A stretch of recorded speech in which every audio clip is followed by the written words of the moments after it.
Hello there, lovely beings. Welcome to Sunday morning in Covent Garden in London, and I thought we'd have a little coffee together. Thought that might be quite nice. How are you doing? I'm Just to be clear, really grateful for your loveliness and kindness recently on all the different channels and in the classes and all the different places that we kind of connect together and sit together. Just fantastic. It's such an honour to hold space with you and work with you on the things of life, you know. So, yeah, bless you. Thank you so much. Really, that's the whole point of me even pressing record on this. But I'm down in London. I thought I'd take a couple of extra days. It's my first time travelling without a laptop in 2 years. There's no editing to do or tweaks to do. Although I'm writing lots of bits for magazines and things at the minute because my publicist is finding opportunities to talk about the book. I'm also down here. I've got some work for the Royal Literary Fund tomorrow and meeting an old friend and being interviewed for a magazine on Tuesday morning. So it's just amazing to see this book, which the first advance copies have kind of gone out now. I've got a copy. I didn't bring it with me today to kind of wave at you. That's just a bit too much, I think, sometimes, always.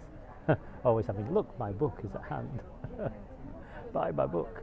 But, you know, it'll find people that it's meant for. And occasionally I'll wave it around because I am actually very proud of it. And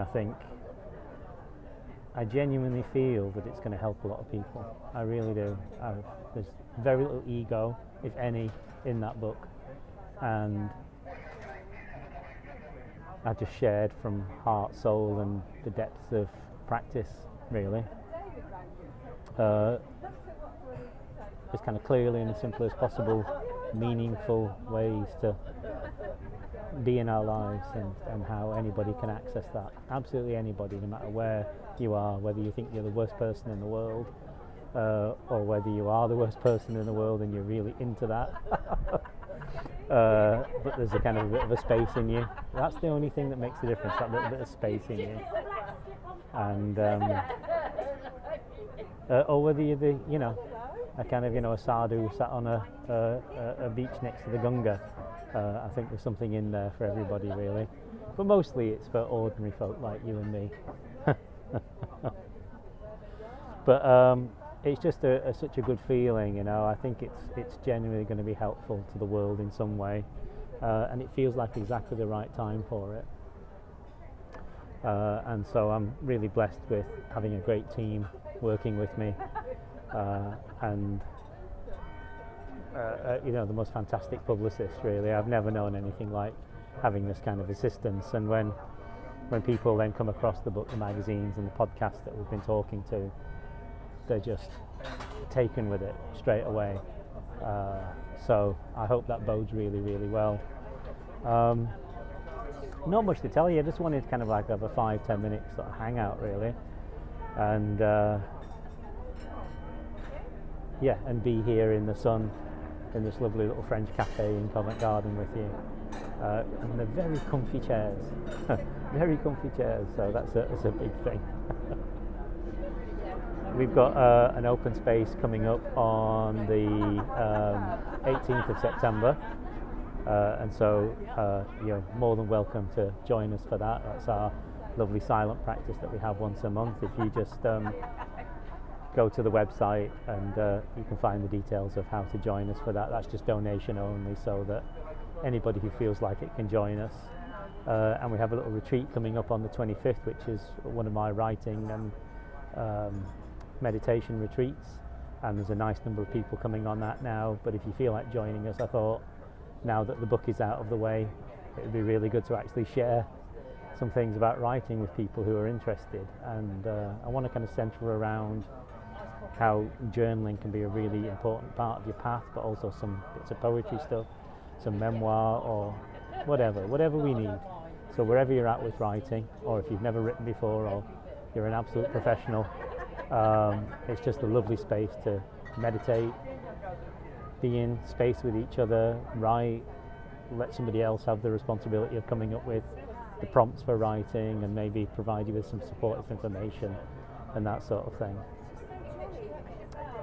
Yeah, it's funny, you know, as I sit here hearing Covent Garden, but being here down in London for meetings and work and stuff like that,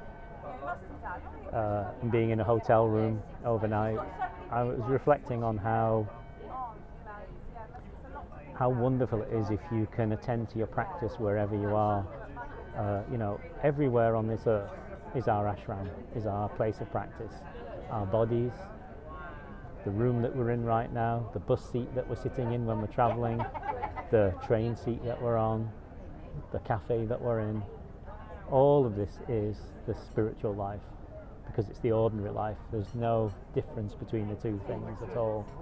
And yeah, so, you know, this morning I've done my meditation. I did some qigong because obviously I can't get to the gym here. So, you know, I've been sort of hitting the gym a bit more since finishing the book, which is really nice to be able to kind of look after my body. And, you know, there's so many traditions that kind of want to throw the body away. And yet the body is our home. You know, it's the temple, as they say the temple of the body. And there's a guy with a Cher t-shirt that's just absolutely fantastic. Who was I talking to the other day about our appreciation of how cool Cher is? I don't necessarily enjoy her music, but she's just the coolest woman. It was Sav, our moderator, Sav on Wellness Coach. We were having a chat before about how cool Cher is, the stuff we get up to. But yeah, so it's all our place of practice, and it's all our place of life, and so it all needs taking care of. You know, the space that we're in right now, we can bring some beauty to it. We can put a nice shirt on. We can be in presence without straining. We can just bring our love and care to the situation that we're in, wherever we are. And I think that's just absolutely beautiful. Sorry, I'm just looking at my journal in front of me because I was journaling before. And yeah, anyway, let me round out. I want to keep this one nice and short, just by saying I'm so grateful to you, and I'll let you know through Instagram, YouTube and Facebook and all those things when these podcasts and pieces in magazines and stuff are coming out, if you're interested. And if you don't follow on Instagram, that's the main social media I use, then please do. I mean, it'd be really helpful in many ways to have a few more people on there. I even thought about opening Twitter up again, because I quit Twitter many years ago. I haven't decided yet whether to do that or not. I had this crazy idea of, because I was writer John in those days, and of course you get into all this kind of back and forth with people. But I thought, wouldn't it be cool just to kind of set up shop in the middle of Twitter and just create a space where we just are in presence, some daily sharings, connecting with each other, and in the midst of all the kind of the shit of that world, and it can be a kind of a mean old place, just to say that this is our home too. Everywhere is the same. Everywhere you can just be, you know, it's not dependent on what other people are doing at all. So this collar's drifting, that's what I'm seeing. I've got this kind of a shirt collar that's got its own mind this morning. You know, I used to have hair that used to do that as well, but of course I bypassed that problem quite some time ago. Anyway, lots of love to you, my friend. I raise my coffee cup to you. I'm so grateful to you. Thank you for being part of this wonderful community, and with all my heart, have a beautiful day. Lots of love.